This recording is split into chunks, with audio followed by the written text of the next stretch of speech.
Hello everyone and welcome to Barca News. It's September 16th, 2022 and Jordi Cruyff has officially become Barcelona's new sporting director.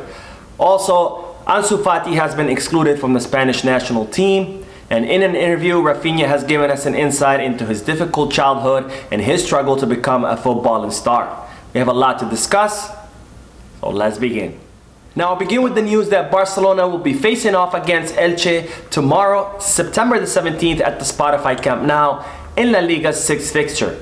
Now Barcelona have released the name of the players that have been called up for this match, and those players are Marc Ter Stegen, Héctor Bellerín, Gerard Piqué, Ronald Araujo, Sergio Busquets, Ousmane Dembélé, Pedri, Robert Lewandowski, Ansu Fati, Ferran Torres, Memphis Depay, Andreas Christensen, Marcos Alonso, Jordi Alba, Frank Kessie, Frankie de Jong, Raphinha, Jules Koundé, Eric Garcia, Iñaki Peña, Alejandro Balde, Gabi, Pablo Torre, and Arnau Tenas. Now, as you can see, Sergio Roberto has been excluded from the list of players called up for this match, and even though Barcelona has not given us any medical updates in regards to the player's physical condition, there are reports in the media that Sergio Roberto has picked up an Achilles injury. However, it's expected that that's a minor injury and that Sergio Roberto will be available for when Barcelona come back from the international break on October 1st against Real Mallorca. So most likely this will be Héctor Bellerin's chance to play as a right back and to show Xavi that he could be the starter on this team.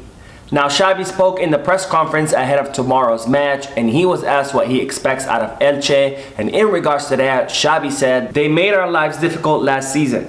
They have changed up their system with a new coach. They are not doing great in terms of the standings, but they are a physical opponent. We understand the system they use. They are very versatile. They know how to keep the ball. It's an important game after losing against Bayern. We want to get back to winning ways." Now with these statements, Xavi has made a very important point, and that is that Barcelona will be trying to shake the defeat against Bayern Munich in the Champions League, and they will try to get a win tomorrow in Elche, because that's going to be very important for the team's morale. Now, as I reported in yesterday's video, which I will leave the link for down below in the description in case you want to check it out, Gabi has signed his contract extension with Barcelona until 2026. So naturally, Xavi was asked in regards to this extension, and he said, "I'm very happy with the renewal of Gabi. It was the news I was waiting for. He's important for the present and future. He's got a great character. He has so much passion. He gives us so much intensity and the way he plays. He can play in a system that I want. He's spectacular. He can play in different positions. He's matured in terms of timing, understanding, breaking lines. He used to lose more balls, but now he's fluid. He's 18, and I think he's taking a step forward." Now, there really isn't anything more that I can add to these statements, because as we all have seen, Gabi has become a wonderful player on the field, and we're very lucky to have him on our squad. Now, as I mentioned previously, Barcelona are currently reserving the number 6 jersey for Gabi, which was Xavi's legendary number. However, the player will not be able to play in that jersey until the winter transfer market, which is when Barcelona will be able to officially register Gabi as a member of the first team. Now, as I reported in a previous video, Pablo Torre is currently refusing to play with Barca Athletic despite him being signed as a Barca Athletic player. So naturally, Xavi was asked about this topic, and in regards to Pablo Torre, Xavi said, "We have decided to talk to Pablo during the break.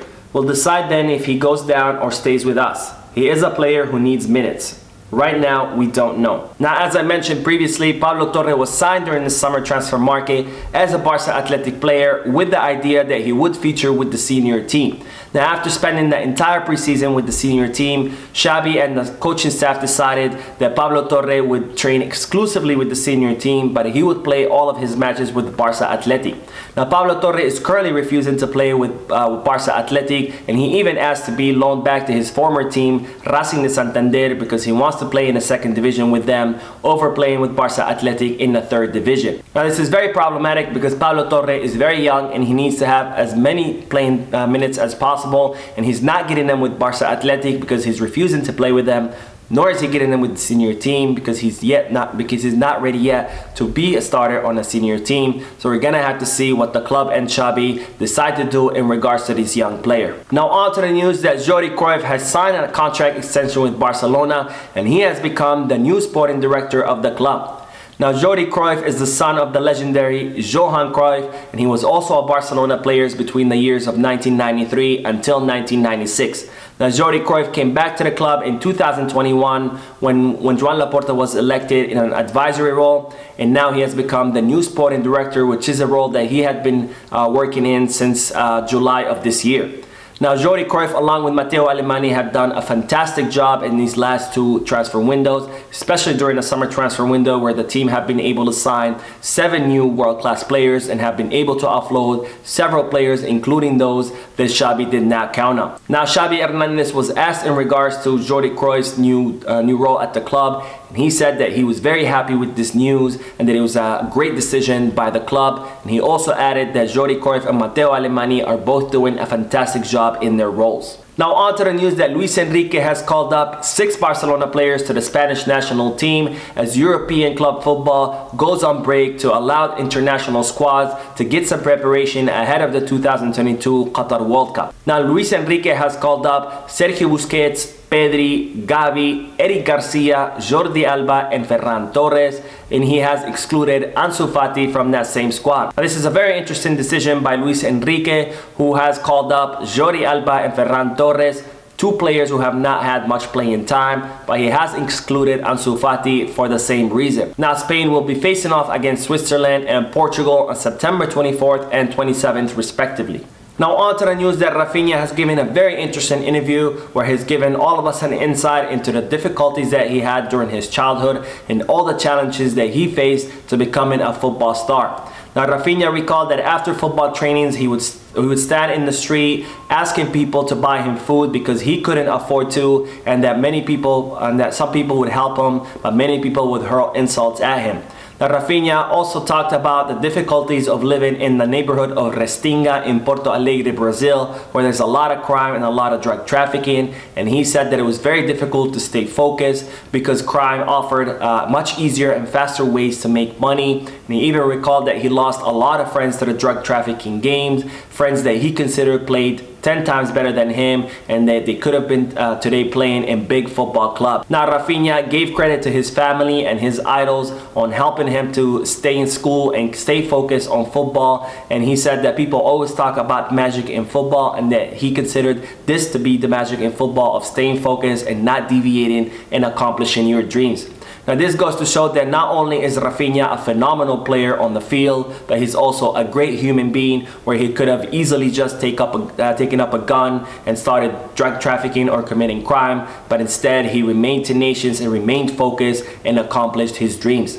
Now, Raphinha had a lot of clubs after him during this summer transfer window, including Chelsea and Arsenal, but he chose Barcelona, and he was asked about this decision during the interview, and Raphinha said that many of his idols played in Barcelona, including Ronaldinho, so playing in Barcelona became a dream to him that he has been able to accomplish. Now, on to the news that Sergio Dest has given his first press conference as an AC Milan player, and he said that he was going to do his best so AC Milan can buy him from Barcelona.